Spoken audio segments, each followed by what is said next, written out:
नमस्कार दोस्तों, कैसे हो बीए फर्स्ट ईयर वालों। तो आज के इस क्लास के अंदर हम आगे के चैप्टर कंटिन्यू करते हैं। तो हमने पीछे बहुत सारे चैप्टर पढ़ लिए हैं, लगभग 8-9 चैप्टर हमने पढ़ लिए थे अब तक। अब आज हम महात्मा गांधी जी को पढ़ने वाले हैं, ठीक है। सेकंड पेपर आपका पॉलिटी का है, इंपॉर्टेंट पर्सन है। महात्मा गांधी आपका बड़ा इंपॉर्टेंट टॉपिक लगता है और इनके विचार आपसे परीक्षा में ज़रूर पूछे जाएंगे। एक तो लघुतरात्मक और निम्नात्मक दोनों टाइप के पर्सन ज़्यादा बनते हैं, कभी कभी अति लघुतरात्मक बन जाता है, ठीक है। बाकी दार्शनिक जो भी हैं उनके अति लघुतरात्मक ज़्यादा बनने के चांसेस होते हैं। महात्मा गांधी के लघुतरात्मक पर्सन और निम्नात्मक पर्सन ज़्यादा पूछे जाते हैं, अहिंसा वगैरह, सविनय अवज्ञा आंदोलन वगैरह, ठीक है। और भी इनके बहुत सारी चीज़ें वो हम आगे पढ़ने वाले हैं वीडियो के अंदर। ज़्यादा लंबा वीडियो नहीं रहने वाला है, आपको पता है कितने मिनट की टाइमिंग है, ठीक है। तो देखिए, महात्मा गांधी जी के बारे में एक फैक्ट है, सभी लोग जो नहीं जानते हैं, महात्मा गांधी जी भारत के राष्ट्रपिता नहीं है। जी हाँ दोस्तों, राष्ट्रपिता भारत के कोई भी नहीं है, महात्मा गांधी भी नहीं है। क्यों ऐसा कह रहा हूँ मैं? देखो, भारत सरकार से एक आरटीआई के द्वारा ये पूछा गया। आरटीआई जो राइट टू इन्फॉर्मेशन वाला कानून है ना, उसके हिसाब से भारत सरकार से ये पूछा गया। तो भारत सरकार ने जवाब दिया वापस कि महात्मा गांधी और कोई भी भारत के राष्ट्रपिता नहीं है। क्यों? क्योंकि हम केवल इनको सम्मान देने के लिए तब जब ये आज़ाद वगैरह करा रहे थे देश को, तो इन लोगों ने वहाँ से शुरुआत हो गई इसकी कि राष्ट्रपिता, और तब से हम इसको सम्मान देने के लिए महात्मा गांधी जी को राष्ट्रपिता कह देते हैं, ठीक है। बाकी ऑफिशियली तौर पर भारत का कोई भी राष्ट्रपिता नहीं है, ठीक है। अब से आप ध्यान रख लेना, भारत का राष्ट्रपिता कोई भी नहीं है, ठीक है। बंद कर दो आप राष्ट्रपिता कहना, ठीक है। वैसे आप सम्मान देने के लिए कह सकते हो, बाकी राष्ट्रपिता ये ऑफिशियली नहीं है। टेलीग्राम पर आपको इसकी पीडीएफ ऑफिशियली मिल जाएगी, ठीक है, ऑफिशियल तौर पर। और पूरी पीडीएफ अगर पूरे चैप्टर एक साथ आपको पढ़ने हैं तो डिस्क्रिप्शन में लिंक दे दूंगा, वहाँ से आप खरीद लेना, बाय कर लेना। 10-15 रुपये से कम ही मैं फीस रखने वाला हूँ, ठीक है। तो जो गांधी जी है, उनका पूरा नाम तो हम सब लोग जानते हैं, मोहनदास करमचंद गांधी। ये एक इंडियन लॉयर थे जो वकील थे, ठीक है। एंटी कॉलोनियल नेशनलिस्ट, एक राष्ट्रवादी थे। पॉलिटिकल एथिस्ट, पॉलिटिकल थिंकर जो अभी हम लोग पढ़ रहे हैं, जिनकी विचार क्या थे, वो सारी चीज़ें हम पढ़ने वाले हैं। और वो एम्प्लॉयड नॉन वायलेंस रेजिडेंस, जो सविनय अवज्ञा आंदोलन, अहिंसा आंदोलन, वो जो चीज़ें थी वो उन्होंने शुरुआत की थी भारत में जो स्वतंत्रता प्राप्ति के लिए, ठीक है, ब्रिटिश रूल के खिलाफ। And to later inspire movement to civil rights, जो सिविल राइट्स होते हैं, आम आदमी के अधिकार होते हैं, और फ्रीडम है यानी स्वतंत्रता है, उनके लिए वो पूरी दुनिया में लड़े थे। जैसे अफ्रीका में उनके साथ भेदभाव हुआ था काले गोरों का, तो वहाँ पे भी वो लड़ाई कर रहे थे, मतलब लड़े थे अधिकारों के लिए, ठीक है। तो ये महात्मा गांधी जी का सामान्य से परिचय था। और ये 1869 के अंदर जन्मे थे, 2 अक्टूबर को, ठीक है। सब लोग जानते हैं गांधी जी जयंती आती है। तो ये कविता हम बाद में आगे पढ़ेंगे, वीडियो की बहुत ही अच्छी कविता है। तो चलिए शुरुआत करते हैं प्रश्नों की। आज का पहला प्रश्न है कि गांधी जी के अनुसार अहिंसा क्या? वेरी इंपॉर्टेंट प्रश्न है।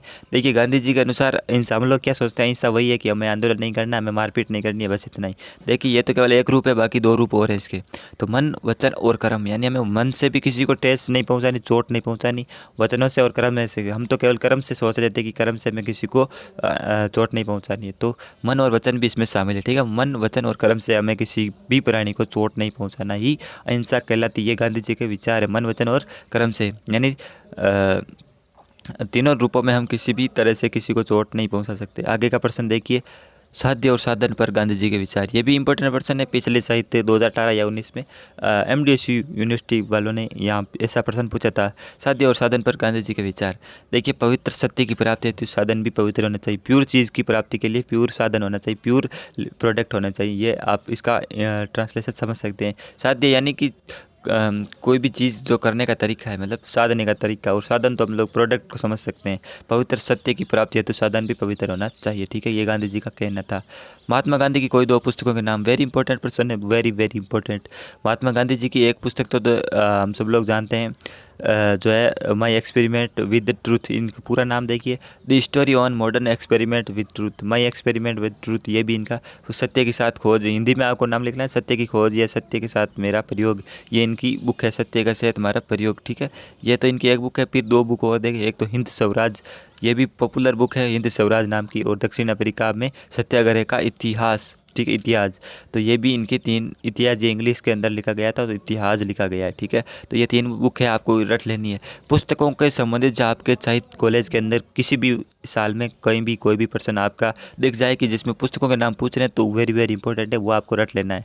चाहे फर्स्ट, सेकंड या थर्ड कोई भी क्लास में आप हो, तो आपको जब भी पुस्तकों से संबंधित पर्सन पूछे आपसे, तो आपको उन पुस्तकों का नाम रट लेना। हमेशा ही प्रश्न परीक्षा में पूछे जाते हैं।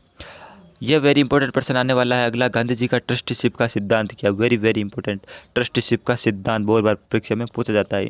इस वीडियो में मैं केवल इंपॉर्टेंट प्रश्न ही लेकर आया हूँ, ज़्यादातर छांट के, ठीक है। व्यक्ति अपने बौद्धिक और शारीरिक श्रम के द्वारा जो धन उपार्जित करता है उसका वह स्वामी तो नहीं है किंतु संरक्षक होता है। उसका प्रयोग समाज के लिए किया जाना चाहिए। यही ट्रस्टीशिप का सिद्धांत है। यानी कि हम बौद्धिक जो भी हम काम करते हैं, शारीरिक श्रम जो मानसिक या जो भी चीज़ें हम करते हैं पैसे कमाने के लिए, तो वो पैसा हमारा नहीं है, वो स्वामी नहीं है उसका, किंतु संरक्षक है। हम उसके बॉडीगार्ड बन जाते हैं, मतलब उसके रखवाले हो जाते हैं। गांधी जी का ऐसा मानना है कि वो पैसा हम चाहे कमाते हैं जो भी करते हैं वो हमारे पैसा नहीं है, हम केवल उसके संरक्षक होते हैं। हमें उस पैसे का प्रयोग किसके लिए करना चाहिए? समाज की भलाई के लिए करना चाहिए, ठीक है। तो इतना ही इसका उत्तर है। वैसे लंबा चौड़ा अगर प्रश्न पूछे तो हम आगे अति लघुत्मक में भी देखेंगे, और आप PDF में इसका पूरा संक्षिप्त जो लघुत्मक उत्तर है वो देख सकते हैं। अगर आपसे लघुत्मक पूछ ले, हो सकता है कि वो आपसे निम्नात्मक भी पूछ ले कि गांधी जी के ट्रस्टीशिप सिद्धांत के आलोचनात्मक परीक्षण कीजिए, वो सारी चीज़ें। तो परीक्षण तो कैसे भी पूछा जा सकता है, ठीक है। वैसे आपको ध्यान होना चाहिए कि फिर परीक्षा में आपको लिखना कैसे चाहिए, ठीक है। इसका भी मैं डेडिकेटेड एक वीडियो लाऊंगा कि आपको परीक्षा में लिखना कैसे है। वैसे बहुत सारे वीडियोस पहले से अवेलेबल है। गांधी जी ने अहिंसा की कितनी श्रेणियों का उल्लेख किया, ठीक है। तो गांधी जी ने अहिंसा की कौन कौन सी श्रेणियों का उल्लेख किया, यहाँ पे देख लीजिए। बहुत सारी जो 3 प्रकार की श्रेणियाँ वो यहाँ पे बताई गई है गांधी जी के द्वारा। तो एक तो व्यवहारिक अहिंसा, व्यवहारिक जो हम किसी से व्यवहार में हमें बोलचाल में हमें किसी से अहिंसा नहीं करनी, व्यवहारिक अहिंसा। बहादुरों की अहिंसा और कायरों की अहिंसा। बहादुरों की अहिंसा तो जैसे कि जैसे हमें आता है, हमें लड़ना आता है मगर हम लड़ेंगे नहीं, और एक कायरों की अहिंसा, हमें लड़ना ही नहीं आता और हम लड़ेंगे भी नहीं। तो 3 प्रकार की व्यवहारिक अहिंसा तो सब लोग करते हैं। बहादुरों की अहिंसा और कायरों की अहिंसा, ये 3 प्रकार की अहिंसा की श्रेणियों का उल्लेख किया गया है, ठीक है, महात्मा गांधी जी के द्वारा। अगला प्रश्न आता है, वेरी इंपॉर्टेंट है, तभी ये अलग कलर से हो गया है। इसका कलर मैं चेंज करने वाला था मगर ये हो गया, फिर मैंने ध्यान नहीं दिया, ठीक है। तो गांधी जी द्वारा प्रतिपादित सत्याग्रह के किन्हीं 4 रूपों का नाम लिखिए। इंपॉर्टेंट प्रश्न है, मोस्ट, ठीक है। तो सत्याग्रह के 4 रूप कौन से हैं? बेसिकली आपसे ये प्रश्न पूछा गया है। एक तो सत्याग्रह का असहयोग आंदोलन, हमें किसी का सहयोग नहीं करना। सविनय अवज्ञा आंदोलन, हमें आज्ञा नहीं माननी है, विनय के साथ हमें लड़ाई नहीं करनी है, हमें बस चुपचाप उनका जो ऑर्डर है वो हमें डिस्कनेक्ट मतलब ठुकरा देना, उसको मानना नहीं है। हिजरत तथा अनशन, ठीक है, हिजरत और अनशन, ये 4 सत्याग्रह या प्रकार है सत्याग्रह के। सत्याग्रह के कौन कौन से प्रकार है? असहयोग, सविनय अवज्ञा आंदोलन, हिजरत तथा अनशन। अब हिजरत पर गांधी जी के क्या विचार थे? हिजरत क्या हम समझते हैं अगले वाले प्रश्न के अंदर। देखिए, हिजरत जो है ऐसे व्यक्ति जो स्वयं को पीड़ित अनुभव करता हो, आत्मसम्मान की रक्षा तो हिंसा का प्रयोग करने में असमर्थ हो, उनके द्वारा स्वेच्छा से स्थायी निवास का परित्याग कर देना हिजरत है। हिजरत का मतलब है कि हमें कोई परेशान कर रहा है, हमें कोई छेड़ रहा है तो हम उसको छोड़ दे, बर्बाद देर कूड़ करी, तो हम मतलब हम उसका लड़ाई हम उससे कर नहीं सकते, हम उससे कुछ कर नहीं सकते, हम उसका कुछ बिगाड़ नहीं सकते, तो हम अपनी इच्छा से उसको छोड़ देते हैं, अपने निवास को। हम अपने घर बार को छोड़कर अगर दूसरी जगह शिफ्ट हो जाए तो उसको हम कहते हैं, क्या कहते हैं? हिजरत कहते हैं। समझ गए होंगे आप बात। यानी कोई हमें अगर मारता है, पीटता है या फिर जो भी कुछ करता है, हम उसके मुकाबला नहीं कर सकते, तो हम क्या करते हैं, अपनी जो निवास है, अपना स्थायी चीज़ें जो होम वगैरह है उसको हम छोड़ देते हैं, तो उसको हम हिजरत कहते हैं, ठीक है। यानी ये कायरों वाली अहिंसा हो गई कि भाई हमें उसको मार तो हम कुछ उसका बिगाड़ तो कुछ सकते नहीं है, तो ऐसा ही काम करो कि हम अपना घर बार छोड़ के दूसरी जगह चले जाएं, तो अपने आप ही ये हिंसा नहीं होगी हमारे खिलाफ। आगे का प्रश्न, न्यायशीलता पर गांधी जी के विचार स्पष्ट कीजिए। इंपॉर्टेंट प्रश्न है, इंपॉर्टेंट प्रश्नों का ही वीडियो में लेकर आया हूँ। न्यायशीलता पर गांधी जी के विचार, न्यायशीलता पर, ठीक है। तो चलिए पढ़ते हैं। न्यायशीलता, गांधी जी का ट्रस्टीशिप का मतलब न्यायशीलता सिद्धांत किसी भी धनी व्यक्ति के आवश्यकता से अधिक जमीन और संपत्ति का संरक्षक मात्र बनाता है। यानी अभी हमने पीछे प्रश्न पढ़ा ना कि जो गांधी जी ने कहता है कि संपत्ति आप कमाते हैं वो आपकी नहीं है, आप तो कल उसके संरक्षक हो, आप इसके मालिक नहीं हो। तो संपत्ति का संरक्षक मात्र बनाता है, चाहे कितना भी अमीर हो, सब लोगों को। उनका यह विचार अपरिग्रह के आधार पर अवलंबित है। गांधी जी का विचार था कि मालिकों के पास जो संपत्ति है उन्हें संरक्षण मानना चाहिए, मतलब संरक्षक मानना चाहिए, ट्रस्टी है वो संपत्ति के क्या है? ट्रस्टी है। मालिक जो लोग हैं उनकी वो उसके मालिक नहीं है, संरक्षक है, ट्रस्टी है। इस संपत्ति का विनियोग जन कल्याण के लिए होना चाहिए। उनका जो फायदा, जो उसका प्रयोग है वो जन कल्याण यानी लोगों की भलाई के लिए होना चाहिए। ट्रस्टीशिप सिद्धांत के द्वारा गांधी जी ने आर्थिक असमानता को दूर करने की बात की है। गांधी जी ने यह कहा है कि इससे क्या है कि जो लोग हैं अमीर गरीबी खाई है दूर हो सकती है। पता नहीं गांधी जी का कौन सा ये विचार है, अलग ही नस्यत है गांधी जी के भी। भाई अमीरों का पैसा छीन कर गरीबों में दे दो, ये कोई बात थोड़ी होती है कि जो लोग अमीर है उनका पैसा वो गरीबों में लगा दो। मतलब इनकी विचार इस प्रकार थे, तो और इस प्रकार वो लोगों में को बराबर करने का प्रयास कर रहे थे। तो समझ सकते हैं आप। सत्याग्रह पर गांधी जी के विचारों को स्पष्ट कीजिए। अगर सत्याग्रह अहिंसक तो सत्याग्रह अहिंसक क्रांति का विज्ञान है। सत्याग्रह के 4 रूप हमने पढ़े थे, तो अहिंसक क्रांति का ये विज्ञान है। सत्याग्रह का शाब्दिक अर्थ है कि सत्य का आग्रह, यानी कि सत्य के लिए आग्रह। हम सत्य के साथ खड़ा होना है, लक्ष्य पर दृढ़ रहना, हमें लक्ष्य के साथ ही रहना, अपने सत्य के साथ रहना, बेसिकली यही है। गांधी जी की मान्यता थी कि सत्य के प्रति आग्रह व्यक्ति को असीम शक्ति से संपन्न कर देता है। उनका मत है कि अहिंसक साधनों के द्वारा ही सत्य की शक्ति को सर्वाधिक रूप से सक्रिय किया जा सकता है। एक अहिंसक कार्य पद्धति के रूप में सत्याग्रह का अर्थ है ऐसा दृष्टिकोण जिसमें सबके प्रति जागृत प्रेम और सबके लिए कष्ट सहने की तत्परता व्यक्ति की प्रेरणा बन जाए। इस प्रकार सत्याग्रह को आत्मबल अथवा प्रेम बल का भी नाम दिया जाता है। यानी कि सत्याग्रह वही चीज़ होती है भाई कि हमें चाहे कितने भी अत्याचार हो, चाहे कुछ भी हो, हमें सब कुछ सहने की आदत होनी चाहिए और हमें मतलब सच के साथ ही खड़ा होना है। हमें किसी भी हालत में पीछे नहीं हटना है और हमें कोई भी अस्त्र शस्त्र प्रयोग नहीं करना है। अहिंसा वाली चीज़ें, जैसे हम कोई भी आंदोलन आजकल भारत में होता है, कहीं भी होता है, तो सबसे पहले बात यही उठती है कि हमें हिंसा नहीं करनी है, अहिंसक आंदोलन होना चाहिए।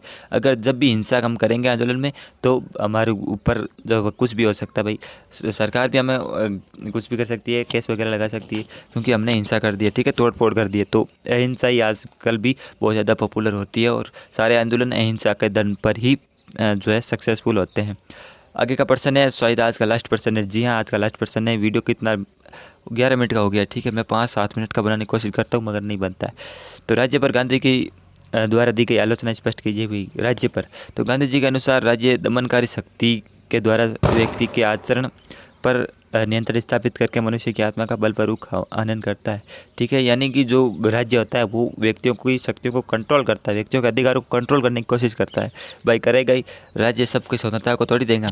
तो इसलिए हम बाकी के जो दार्शनिक हैं उनको पढ़ते हैं कि भाई राज्य क्या होता है, क्या नहीं होता है, वो सारी चीज़ें। तो गांधी जी का ऐसा मानना है कि राज्य दमनकारी शक्ति है, तो वो लोगों की आत्मा को बलपूर्वक हनन करता है। राज्य की निंदा के प्रति गांधी का स्वर मील जैसे नैतिकवादी उपयोगितावादी से भी अधिक उग्र है, उम्र नहीं अधिक उग्र है।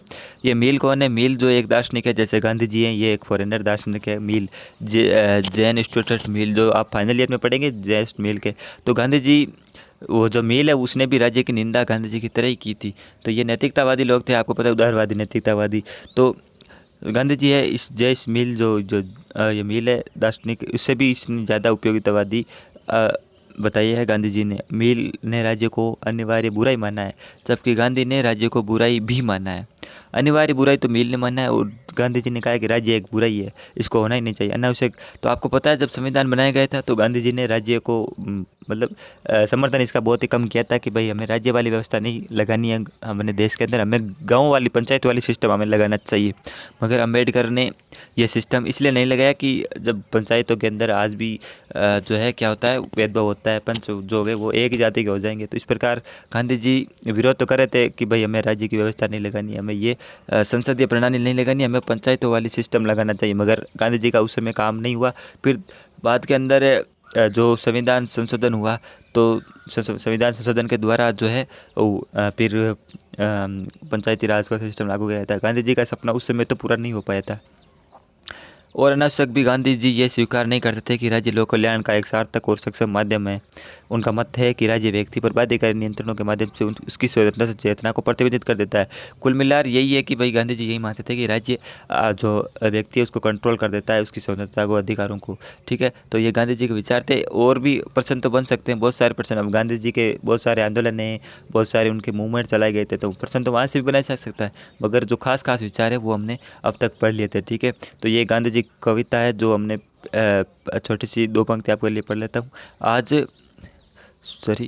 उसी गांधी को हमने चौराहों, मूर्तियों, सेमिनारों और किताबों तक समेट दिया।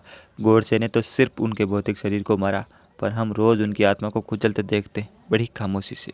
तो अच्छी बात कही है लिखने वाले ने कि गांधी जी आजकल हमने रोज़ मार रहे हैं गांधी जी को, ठीक है। तो चलिए, उम्मीद करते हैं वीडियो आपको अच्छा लगा होगा और काम आएगा। आपकी परीक्षा में प्रश्न भी इनसे बनने के चांसेस रहेंगे। मिलते हैं अगले वीडियो में, तब तक के लिए जय हिंद, जय भारत।